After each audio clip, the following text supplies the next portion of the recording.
Let's go down to Kokomo. Day 53, Monday the 7th of December, at sea. I had a lovely day exploring New Orleans yesterday. I got up early and left the ship around 10 a.m. and set off on my little adventure alone. Eschewing the safety net of the adjacent mall, I stayed outside and headed across the car park into the glorious sunshine. I had no idea where I was going, but just wanted to be outside in the real world, where there are shops and pavements, and no sand or people in bikinis and shorts. Don't get me wrong, I love the islands that we visit, but I was craving getting lost amongst the crowd in a busy street. With intuition telling me to turn right at the end of the road, I soon found myself at the edge of the famed French Quarter on Canal Street, and feeling quite chuffed with myself. I wandered past a few stores until I found one that looked like it might house the gift I was seeking to complete my Secret Santa mission. With a lot of help from a very efficient sales assistant, I was soon back on the street, the best part of $40 poorer, but in possession of a present to be proud of. I then tried a few more stores to try and locate a gift box or some wrapping paper, but no dice. Later on though, once back on the ship, I did manage to sweet-talk one of the gift shop guys on the boat to doing it for me. All I have to do is drop it off to him. Sweet! I picked up a few essentials in Walgreens Pharmacy.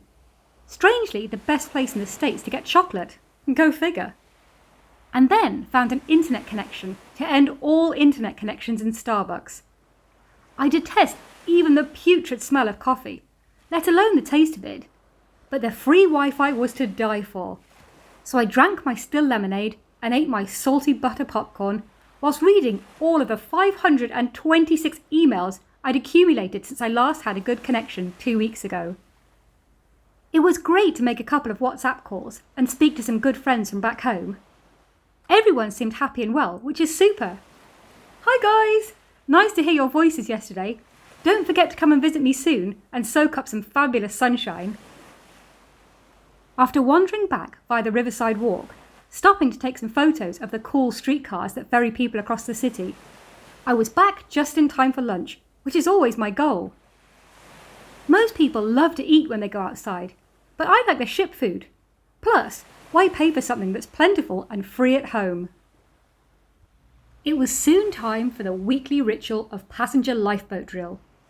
VJ, my deputy team leader, has just signed off, but Safety Phil decided to replace him with my buddy Prem from the crew mod, as we'd gotten on so well when doing the basic safety course. This was only my third PAX drill, and Prem's first, so basically anything could happen.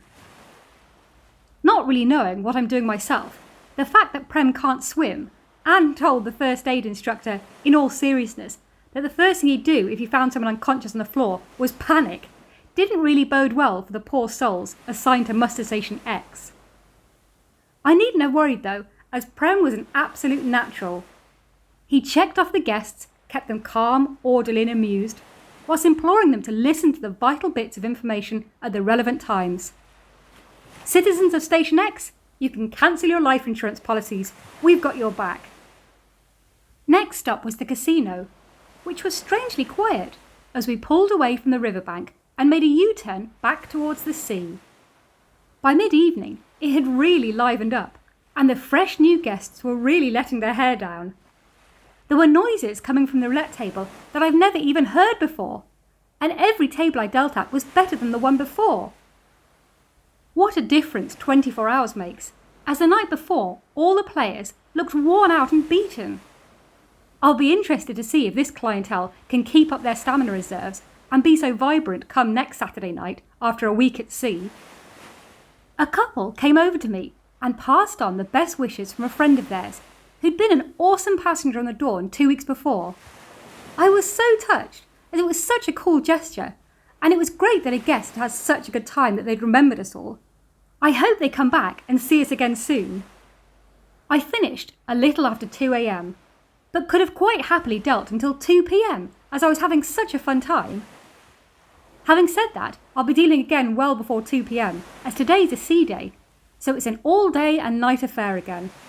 But if last night is anything to go by, bring it on. And that's all for day 53. Thanks for listening. Be sure to tune in to day 54's antics tomorrow. Same time, same place. Well, not literally, because this ship never stops. Be sure to subscribe so you never miss a day. And if you're enjoying it, like and share it too. Thank you!